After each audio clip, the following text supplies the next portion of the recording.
সপ্তম দিনের মতো ইরানে যৌথ হামলা অব্যাহত রেখেছে যুক্তরাষ্ট্র ইসরায়েল। গেল ৭২ ঘন্টায় ইরানের অন্তত ২০০ স্থানে হামলা চালিয়েছে ওয়াশিংটন। ধ্বংস করা হয় ৩০টি ইরানি নৌযান সহ বহু ভূগর্ভস্থ ব্যালিস্টিক মিসাইল লঞ্চার। এই হামলা আরও জোরদার করার হুঁশিয়ারি দিয়েছে যুক্তরাষ্ট্র। এদিকে উপসাগরীয় অঞ্চলে মার্কিন মিত্রদের লক্ষ্য করে হামলা চালিয়ে যাচ্ছে তেহরান। দেশটিতে এখন পর্যন্ত প্রায় ২০০ শিশুসহ ১২০০-র বেশি মানুষ মারা গেছেন। বিস্তারিত রিপোর্টে।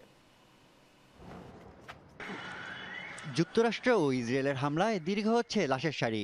এখন পর্যন্ত ইরানে ১২০০-র বেশি নিহত ও আহত হয়েছেন কয়েক হাজার। শুধু ইরান নয়, লেবাননে ইসরায়েলের হামলায় ১২৩ জন নিহত হয়েছেন।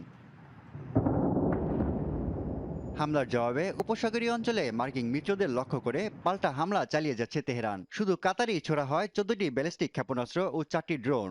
আরব আমিরাতে ছোড়া হয় প্রায় ১.৫ শতাধিক ড্রোন ও মিসাইল। কুয়েতে ভূপাতিত করা হয় কয়েকটি মিসাইল।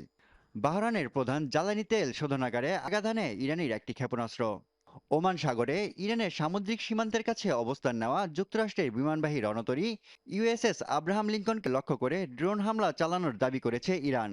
ইসরায়েলের তেল আবিবে ক্ষেপণাস্ত্র ও ড্রোনের সমন্বিত হামলা চালিয়েছে আইআরজিসি।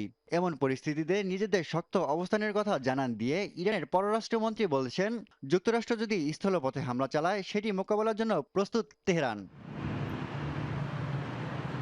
যদিও মার্কিন প্রেসিডেন্ট ডোনাল্ড ট্রাম্প বলেছেন, ইসরায়েল সবকিছু হারিয়েছে, সেখানে স্থল অভিযান অপচয় ছাড়া কিছুই না। তবে গোপনে কুর্দিদের ঠিকই যুদ্ধে যুক্ত হওয়ার আহ্বান জানিয়েছেন তিনি। পাশাপাশি বিভিন্ন মিত্র দেশকে চাপ দিচ্ছেন ইরানের বিরুদ্ধে আগ্রাসনে যুক্ত হতে। এছাড়া দ্বিতীয় বিশ্বযুদ্ধের পর এই প্রথম মার্কিন নৌবাহিনীর সাবমেরিন থেকে ছোড়া হয় টর্পেডো।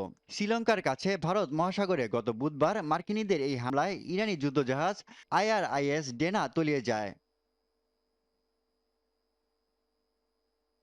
ইতালির প্রতিরক্ষা মন্ত্রী এই যুদ্ধের নিন্দা জানালেও তেহরানে তাদের দূতাবাস বন্ধ করে দিয়েছে এবং পারস্য উপসাগরীয় অঞ্চলে প্রতিরক্ষামূলক অস্ত্র পাঠানোর কথা জানান তিনি।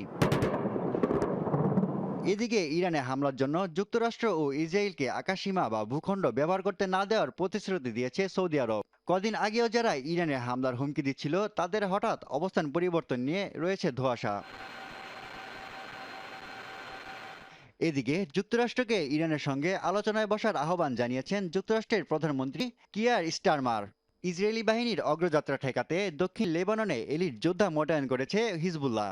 এছাড়া ইসরায়েলের বিরুদ্ধে যুদ্ধ চালিয়ে যাওয়ার পাশাপাশি ইরান ও নিজ ভূখণ্ড রক্ষায় করা হুঁশিয়ারি দিয়েছে সংগঠনটি। এসবের মাঝে যুক্তরাষ্ট্রের বিরুদ্ধে মানবতা বিরোধীর অপরাধের অভিযোগ তুলেছে দেশটিরই একটি তদন্ত কমিটি। ইরানের একটি গার্লস স্কুলে ক্ষেপণাস্ত্র হামলায় ১৬৫ শিশু হত্যার জন্য যুক্তরাষ্ট্রকে দায়ী করেছে মার্কিন সামরিক বাহিনীর ওই তদন্ত দল।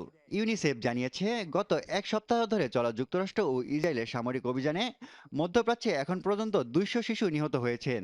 এর মধ্যে প্রায় ১৮১ জনই ইরানের। Asif Hasan, news desk, channel 9।